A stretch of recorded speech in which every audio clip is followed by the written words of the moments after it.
అదే RTV app వార్తల్ని క్షణాల్లో చదివే అవకాశం ఉంటుంది. ఒక న్యూస్ పేపర్, ఒక టెలివిజన్ ఛానల్ మీ చేతుల్లో ఎప్పుడూ ఉంటాయి.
ఈరోజు బాపట్ల ఎస్పీ గారి ఆదేశాల మేరకు మార్టూరు టౌన్లో వాహన తనిఖీలు నిర్వహించడం జరిగింది.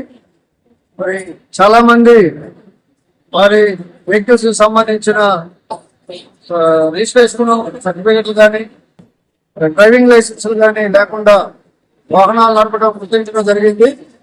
అదేవిధంగా మైనర్లు కూడా కొంతమంది వాహనాలు నడపడం గుర్తించడం జరిగింది. వాళ్ళందరికీ కూడా ఫైన్లు ఇప్పుడు విధించాము. నెక్స్ట్ టైం మరి మైనర్లు ఎవరైనా కానీ వెహికల్స్ నడిపినట్లయితే వాళ్ళనే కాకుండా వాళ్ళ తల్లిదండ్రులను కూడా పోలీస్ స్టేషన్ పిలిపించి కౌన్సిలింగ్ చేయడం జరుగుతుంది.